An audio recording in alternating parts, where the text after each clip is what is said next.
Si tanya jawab. Sudah ada beberapa pertanyaan yang hadir. Yang pertama, Ustadz, kita siap ya pertanyaan. Yang pertama, Assalamualaikum warahmatullahi wabarakatuh. Ustadz, apakah betul apabila sejak bayi kita belum diakikahkan, kurbannya tidak syah? Gimana Ustadz? Akikah adalah ibadah dan kurban ibadah yang lainnya. Satu dengan yang lainnya tidak ada kaitannya. Jadi, akikah adalah ibadah, sementara kurban adalah ibadah lain. Kalau kita berada pada kalau kita pada hari Raya Idul Adha tanggal 10 atau hari-hari berikutnya sampai tanggal 13, maka kita tidak boleh berpikir akikah, tidak boleh berpikir yang lain. Gaduh artos dia ngalawan, meser domba, meser sapi teras, pencir. Naon niatna? Ibadah kurban.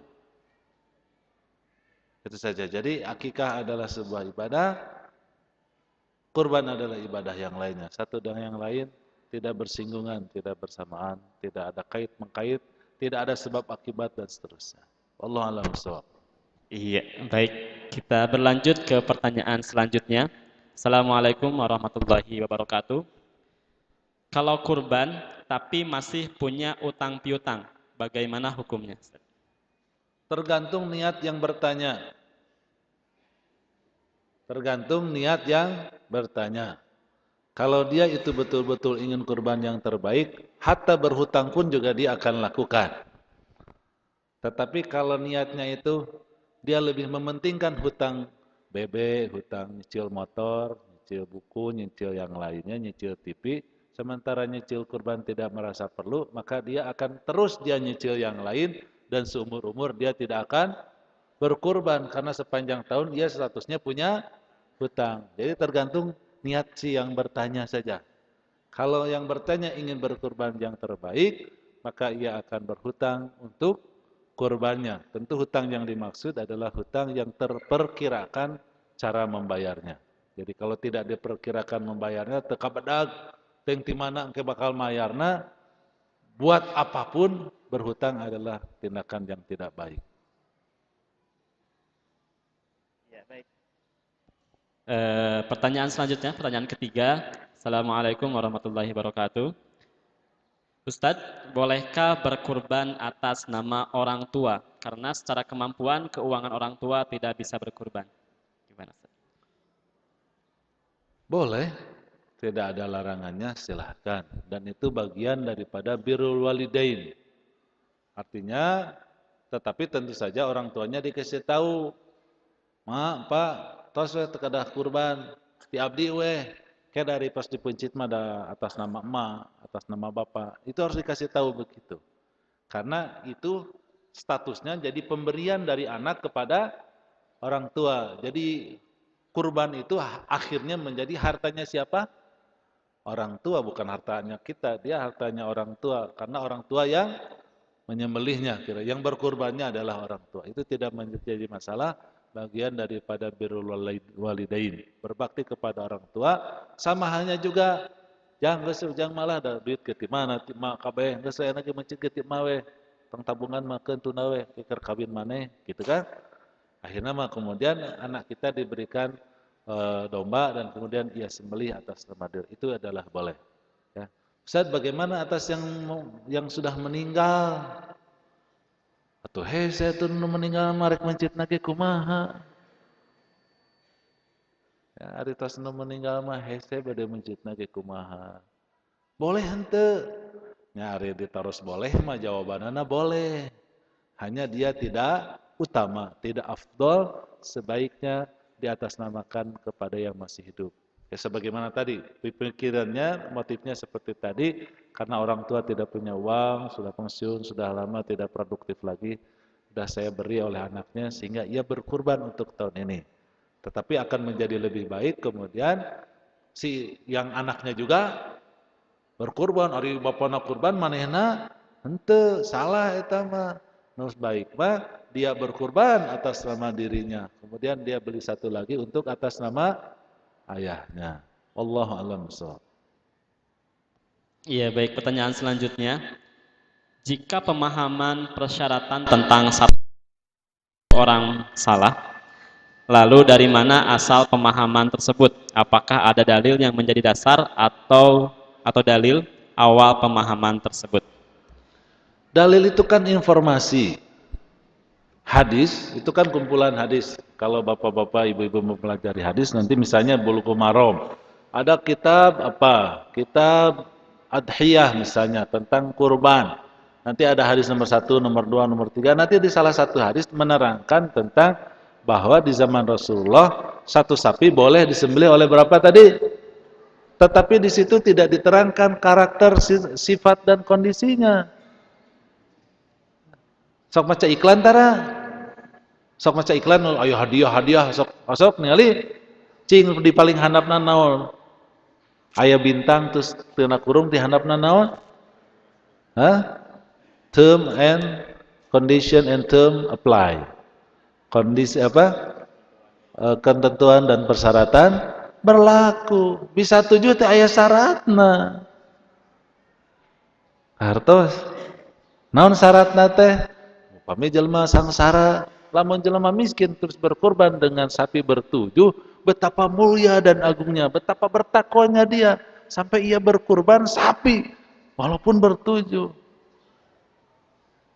Tetapi bagi orang yang bisa mengeluarkan uang 10 juta atau bisa menabung 10 juta untuk berkorban, tetapi ia berkorbannya sepertujuh, betapa pelitnya dia.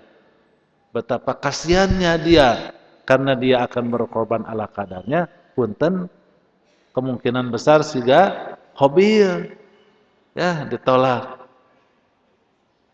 Itu saja sih yang ingin saya sampaikan. Jadi sekali lagi kalau ada hadis, ada dalil, itu informasi kita telusuri. Saya ingin lebih pertegas lagi. Tadi saya tidak jelaskan.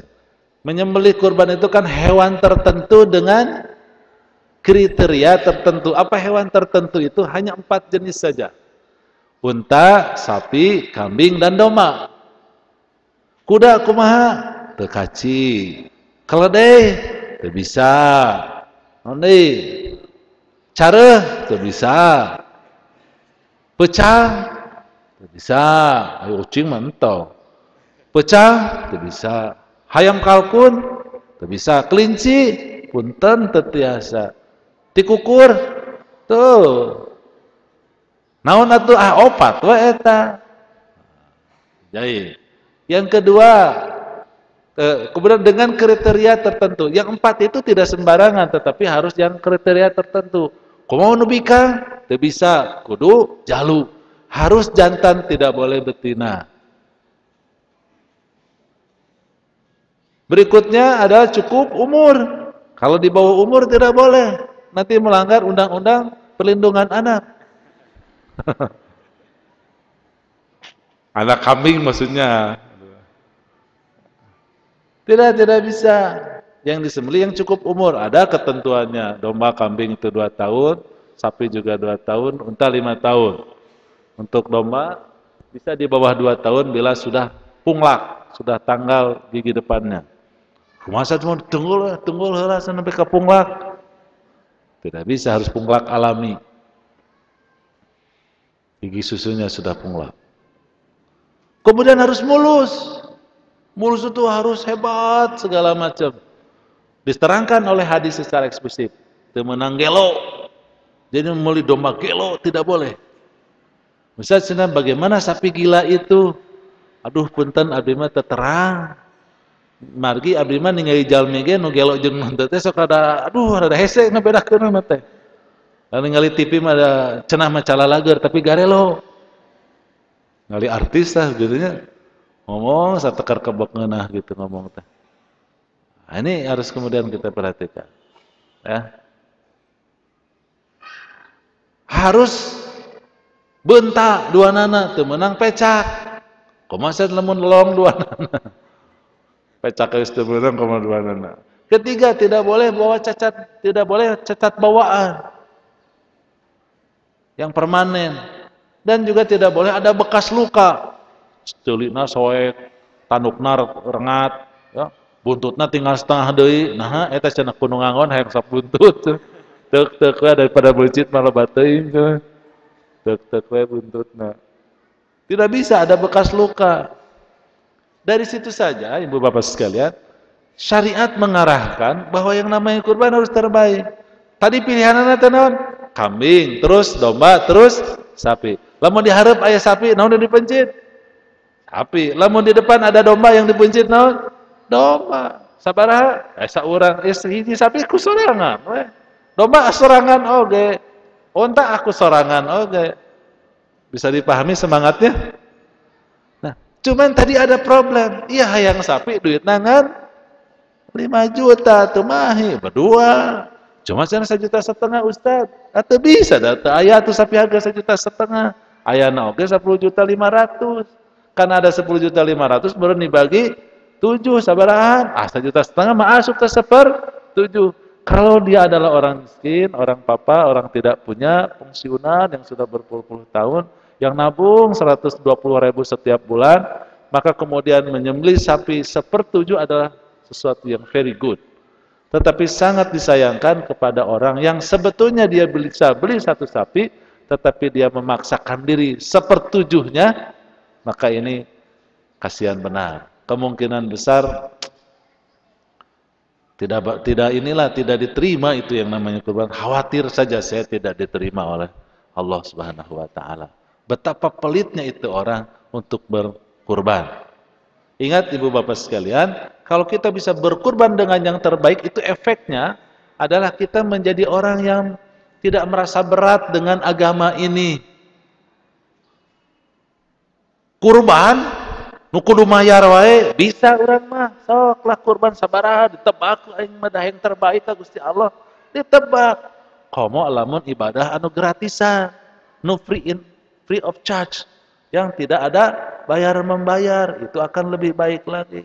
Tahajud alah cetek tahajud mah teu mayar ieu. Nah, itu pengajian, ayo pengajian malah teu mayar ieu, dan tidak ada tuh pengajian pakai HTM. Harga tiket masuk.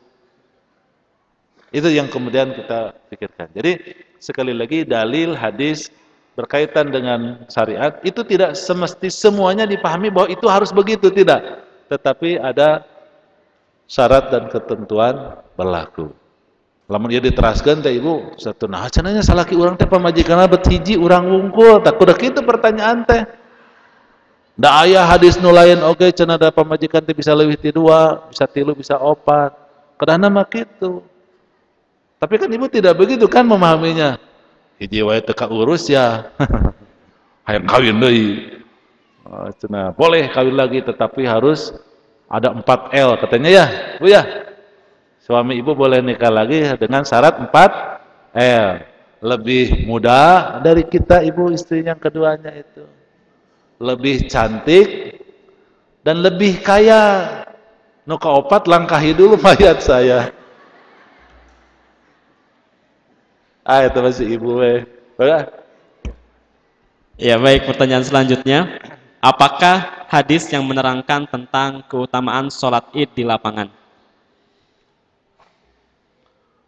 Memang itu juga sama. Hadis tentang sholat di lapangan itu tidak menerangkan barang siapa yang sholat di lapangan itu akan mendapatkan kucuran berkah rahmat. Enggak begitu dalilnya. Dalilnya itu Rasulullah ketika sholat id mengumpulkan para sahabatnya itu di lapang, tidak di masjid, dan diundang seluruhnya wanita dan laki-laki, hatta wanita pingitan, terus wanita haid dan nifas. Makanya para ulama berpendapat yang afdol itu bukan soal di masjid dan di lapangannya, tetapi yang afdol itu di tempat yang memuat jamaahnya. Kalau masjidnya luas dan menampung jamaahnya, sepertinya masjid lebih baik daripada lapangan yang mungkin tidak bisa menyambung jamaah itu. Misalnya di Mekah, aya teu lapang leuwih lega tibatan Masjidil Haram dengan seluruh plasanya? Tidak ada. Di Madinah, adakah lapangan yang lebih bisa menampung jamaah orang untuk sholat melebihi Masjidin Nabawi? Tidak ada. Makanya kemudian mereka sholat di masjid. Di masjid mainnya tenang, nyaya AC, karpet, sound systemnya bagus, tidak dipasang lagi. Terlebih lagi di Indonesia yang biasanya di Bandung misalnya yang saya fenomena di Bandung, di Jakarta juga sama. Unggal masjid ayah ada apa? Idul Fitri, Idul Adha aja sareeutik jamaahna teh.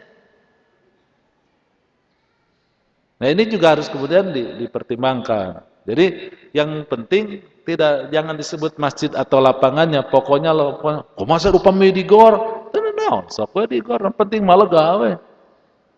Begitu yang bisa memuat seluruh jamaah salat. Inilah yang dipandang oleh mazhab Imam Syafi'i. Jadi kalau Imam Syafi'i malah lebih jauh mengatakan salat di masjid itu lebih baik karena masjid dengan lapang lebih baik masjid tempatnya kan begitu. Kan khairul buq'a fil alam masajiduha wa syarruha aswaquha. Itu sabda Rasulullah, sebaik-baiknya tempat di muka bumi adalah masjid-masjidnya dan seburuk-buruknya adalah pasar-pasarnya, mal-malnya begitu kira-kira kalau bahasa sekarang. Itu yang seburuk-buruknya tempat. Berarti kan karena ini ada artinya lapangan masa sanes mall, ya tapi lain masjid Bang. Berarti lain masjid lain mall antara itu. Itu menurut mazhab Syafi'i. Tetapi kalau saya berpendapat mana we nu bisa menampung lebih banyak jamaah, komo bisi keur hujan, bisi keur naon, bisi kapanasan, biar khutbahnya juga sempurna. Kemudian ada air conditioner, apalagi kalau misalnya orang tuh mikir Islam teh cicing teh di Indonesia wae. Kalau misalnya di Eropa musim dingin, saya kerja lapang di lapangan salju, ngehod-hod menurut. Khutbahna ge hadirin tari rizki teh. Hod di bawah 0 derajat, Ibu.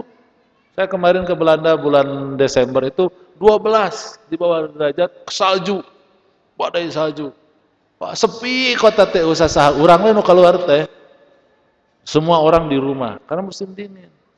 Nah, kalau misalnya Idul Fitri, Idul Adanya harus kemudian di lapangan, itu menjadi sebuah kesulitan buat mereka. Oleh karena itu sekali lagi, yang lebih penting itu bukan soal masjid, bukan soal lapang, bukan. Di mana lokasi yang bisa menampung jamaah. Karena perintah utamanya adalah menghadirkan orang sebanyak-banyaknya ke tempat sholat Aid, baik di lapang ataupun juga di masjid. Ustaz cenah di masjid wanita haid teu tiasa lebetnya, tuh di luarna, di halamanana. Ustaz cenapan tiris, mah di Eropa deh mah ngadengna di Bandung. Karena di Bandung mah di luar halamanana. Komo di Eropa ada teu aya masjid di Eropa mah, di gor biasana oge. Jadi mereka sewa gor, kemudian mereka melaksanakan sholat di gor-gor begitu ya. Wallahu a'lam bishawab. Ya baik, pertanyaan selanjutnya. Berapakah pembagian daging kurban bagi yang kurban? Adakah aturan yang sesuai dengan contoh Rasul atau hadis? Tidak ada, kan tadi sudah diterangin. Pokoknya kalau kita kurban boleh makan nggak? Boleh nggak diberikan kepada orang lain? Boleh nggak sebagian dimakan, sebagian dibagikan kepada orang lain? Boleh nggak semuanya diberikan kepada orang lain? Boleh nggak dimakan semuanya? Nah, silahkan saja tinggal cari mana yang paling bagus dari yang diboleh-bolehin barusan. Begitu saja. Jadi tidak ada batasan, tidak ada persentase. Oh, kok ditimbang ini kiram segram ya. Tidak bisa. Pokoknya yang namanya kududat itu tahap yang kedua memang, bukan tahap yang pertama. Yang penting sebetulnya adalah tahap pertama. Yang kedua malah dan harus dikurbankan di atas relakeun lah sebanyak-banyaknya bagi fakir miskin. Ustaz cenah abdi teh ada seueur pun anak pun Allah nu ngarariung di rorompok itu kumaha cenah pencit deui hiji deui. Sok sing wareg mah da kenging. Nu penting mah tanggal 10 sampai 13 jangan lupa berkurban. Ieu cenah seueur pun anak hayang nyarate cenah teh incu cenah sararumping ka dieu teh. Ieu cenah dagingna kumaha? Mencit deui nah hese teuy. Mencit deui. Saya sengaja menyebutkan ini untuk kita juga bandingkan karena ternyata di dalam kehidupan realitas setiap keluarga itu kita punya perencanaan keuangan, betul nggak?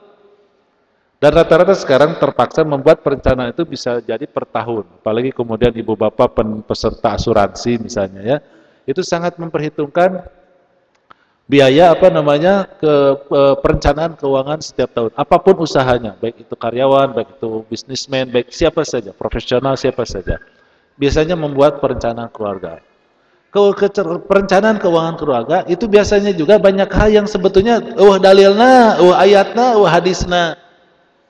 Contoh, ganti handphone, ayat dengan hadisna.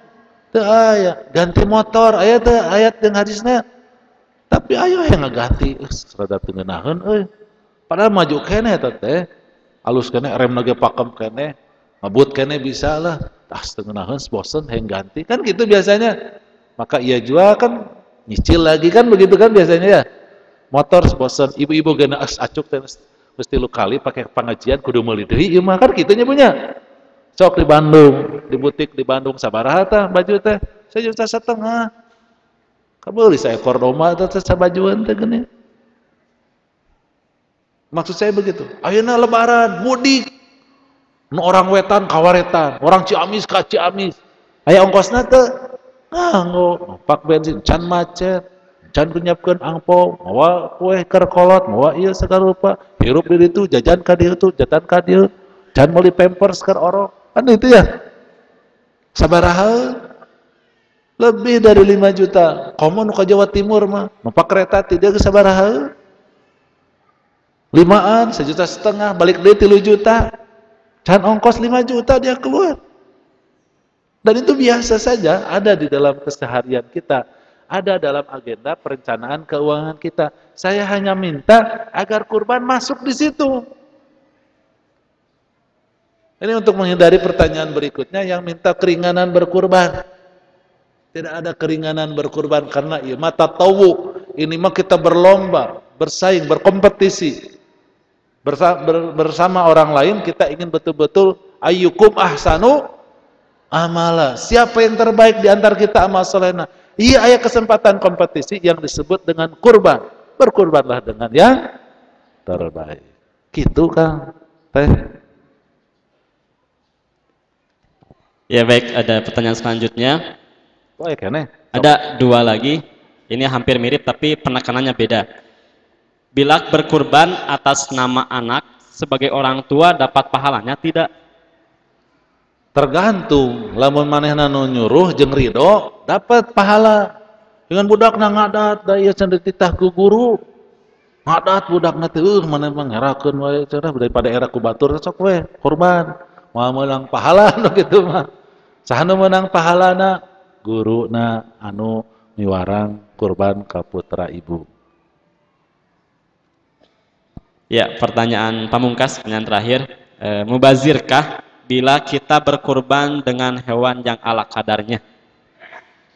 Wallahu alam, saya tidak menghukumi itu. Saya hanya bercerita tentang Qabil dan Habil. Kan yang mengambil pelajaran kan bukan saya saja, tetapi juga ibu dan bapak hadirin hadirat.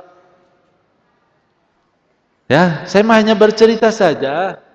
Dari cerita Qabil dan Habil ternyata yang menjadi perkara Qabil geuleuh ka Habil nepi ka maehan teh nyaeta dirinya berkorban oleh Allah ditolak, sementara Habil berkorban oleh Allah diterima. Keheul manehna teh dan merasa dirinya sudah berkorban. Kan kita teh nanya, nah cenah ari Habil diterima, Qabil diterima. Oh si horeng teh ternyata Habil ketika berkorban dengan yang terbaik. Ari Qabil nah ditolak ala kadarnya. Kan eta mah pelajaran. Betul? Itu ibroh dari kisah anak-anak Adam. Sekarang kita sebagai umat Muhammad SAW, sebagai umat Islam, mendapatkan syariat adalah berkurban. Naon ari kurban teh? Menyembelih hewan tertentu dengan tertentu. Iraha eta waktu Idul Adha. Naon niatna? Ibadah kepada Allah. Naon hukumna? Sunnah muakkadah keur saha? Setiap kita muslim dan muslimah yang akil balik. Sabaraha? Ah milih we nu mana nu resepna. Ari gaduhna onta mah meureun pencit. Ah teu aya unta mah age sapi sok atuh sapi mencit. Tapi habis mah yang doma we Ustaz, mangga tepek teuing. Sabaraha hiji domana, saseurna lamun hiji teh tos maksimal cekap hiji, upami tiasa 5 sabaraha? Paksakeun we genep, tambihan hiji deui. Bisa dipahami ya? Jadi saya tidak dalam rangka menghukumi, tidak dalam rangka boleh, tidak boleh, terus ini bid'ah, ini celaka, ini tidak. Hanya bercerita saja ibu bapak yang kemudian mengambil kesimpulan. Bisa dipahami ya? Mudah-mudahan kita bisa berkurban dengan yang terbaik di tahun ini. Selain tentu juga kita bisa salat Id dengan khusyuk, mendengarkan khutbah dengan sempurna. Kita juga saum Arafah saat jamaah haji sedang wukuf di padang Arafah. Tidak lupa kita selalu bertakbir setelah salat fardu dari tanggal 9 sampai 13, dan jadikanlah 10 hari pertama adalah 10 hari yang paling baik di mana kita memperbanyak ibadah kepada Allah Subhanahu wa taala. Bila itu kemudian kita lakukan dengan sempurna, berarti kita beserta 3 juta jamaah haji yang datang dari pelosok negeri memeriahkan, meramaikan, menjadikan bulan haji ini sebagai bulan kemeriahan, kesyukuran kita kepada Allah Subhanahu wa taala karena kita adalah umat Muhammad sallallahu alaihi wasallam yang bertauhid, yang mengesahkan Allah dan tidak mempersekutukan kepada siapapun. Tentu ini adalah juga bentuk kesyukuran kita kepada Allah Subhanahu wa taala atas kenabian Ibrahim dan Ismail sebagai ayah dan anak yang menjadi teladan kepada kita, terutama berteladan bagaimana seharusnya kita mengesahkan Allah Subhanahu wa taala. Sekian, mohon maaf atas segala kekurangan dan terima kasih atas segala perhatiannya. Wabillahi taufiq wal hidayah. Wassalamualaikum warahmatullahi wabarakatuh.